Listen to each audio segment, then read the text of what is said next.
প্রথম যেটি যে আমরা 1 লক্ষ সেনা সদস্যের কথা বারবার বলছি কেন? পূর্ববর্তী নির্বাচনগুলোতে আমাদের সর্বোচ্চ 40 থেকে 42 হাজার সেনা সদস্য আমরা মোতায়েন করেছিলাম, আর এবার 1 লক্ষ। তাহলে কেন এই বিশাল পার্থক্য এবং কেন এই এত বড় সংখ্যায় আমরা মাঠে গেলাম?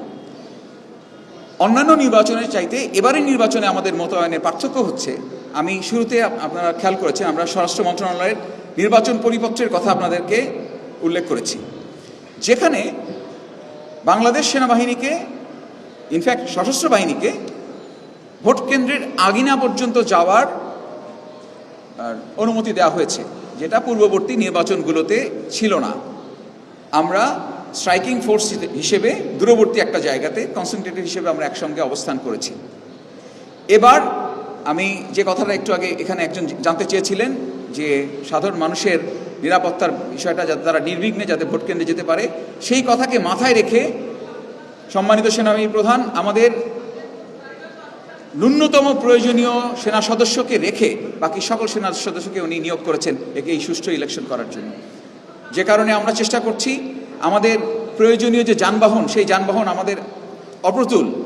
আমরা অসামরিক প্রশাসনের কাছে সাহায্য চেয়েছি যাতে তারা আমাদের রিকুইজিশন করে গাড়ি দেয়, সেটাও যখন দিতে পারছে না, আমরা গাড়ি হায়ার করে হলেও যাতে আমাদের এই সেনা সদস্যরা নিয়মিত টহলে থাকতে পারে, এবং তার জন্য তারা প্রস্তুত। আমাদের সেনা সদস্যরা অক্লান্ত পরিশ্রম করছেন। আপনারা ঢাকার বাইরে গেলে দেখবেন, ঢাকার ভিতরে আপনারা দেখেছেন যে তারা অক্লান্ত পরিশ্রম করছেন, দিনরাত তারা টহল পরিচালনা করছেন শুধুমাত্র এই আস্থার জায়গাটা ফিরিয়ে আনার জন্য, এবং এটা জোরদার করা হয়েছে গত 20 জানুয়ারি থেকে। আপনি যে তথ্যটা বললেন পরবর্তী অংশে, যে টিআইবির যে রিপোর্টটা, যে 600-র বেশি সহিংস ঘটনা ঘটেছে এবং 150-র বেশি নিহত। যে কোনো সহিংস ঘটনা অনাকাঙ্ক্ষিত। আমরা চাই না কোনো সহিংসতা ঘটুক, বাট ঘটেছে। আমরা চাই না কোনো হতাহতের ঘটনা ঘটুক, বাট ঘটেছে। এখন যদি আমাকে যে প্রশ্নটা করলেন যে সেনাবাহিনী মাঠে থাকা অবস্থায় কি করে ঘটলো, তো সেনাবাহিনী 20 জানুয়ারির আগ পর্যন্ত 35,000 মাঠে ছিল। এই 35,000 থাকা অবস্থায় এই ঘটনাটা ঘটেছে। যদি আমরা না থাকতাম তাহলে কি এটা বাড়তো না কমতো? আমাদেরকে ব্যাপারগুলো বুঝতে হবে, এবং আমি চাই যে আপনাদের মাধ্যমে এই উপলব্ধিটা সবার মাঝে ছড়িয়ে যাক। আমরা একটা জনবহুল দেশ, অনেক মানুষের দেশ। এর মাঝে আমরা 1 লক্ষ সেনা সদস্য নিয়োগ করার পরও সেটা সত্যিকার অর্থে অপ্রতুল। দুর্গম জায়গা আছে, বিপদসংকুল কেন্দ্র আছে, সব জায়গায় ফিজিক্যালি আমরা থাকতে পারছি না। কিন্তু আমাদের চেষ্টার কোনো ত্রুটি নেই। আমাদের সৈনিকেরা কোনো ধরনের তাদের বিশ্রাম নিয়ে তারা চিন্তিত না। যে কোনো সময় যে কোনো জায়গা থেকে একটা খবর বা একটা সংবাদ, একটা ইন্টেলিজেন্স কোনো রিপোর্ট সঙ্গে সঙ্গে তারা ছুটে যাচ্ছে। এবং যে কারণে আমি বলেছি যে 20 জানুয়ারির পর থেকে, যখন থেকে 1 লক্ষ সেনা সদস্য মোতায়েন হয়েছে, তারপর থেকে এই ঘটনাগুলো কমে এসেছে। এখন একটা বিষয় আমি আপনাদের কাছে সাহায্য চাইব। আপনাদের কাছেও আমি জানি অনেক সময় অনেক তথ্য আসে।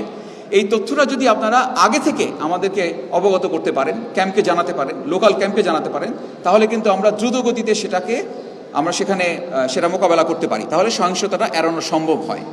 কিন্তু একটা জিনিস ঘটনা ঘটে যাওয়ার পরে যদি আমাদের কাছে আসে, তখন এটা আর কিছু করার থাকে না।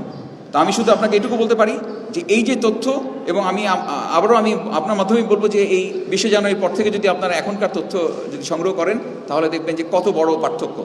শুধু এটুকুই বলবো যে আমাদের উপস্থিতি জনমনে একটা আস্থার জায়গা তৈরি করতে সক্ষম হচ্ছে, এবং আপনারা যদি সাথে থাকেন এবং সঠিক তথ্যটা যদি রাইট টাইমে যদি আপনারা প্রকাশ করেন, অপপ্রচার, মিথ্যাচার, সোশ্যাল মিডিয়াতে যে এগুলো যদি আমরা রোধ করতে পারি, তাহলে অবশ্যই আমরা সবাই মিলে একটি সুন্দর এবং অবাধ সুষ্ঠু নির্বাচন আমরা উপহার দিতে পারব।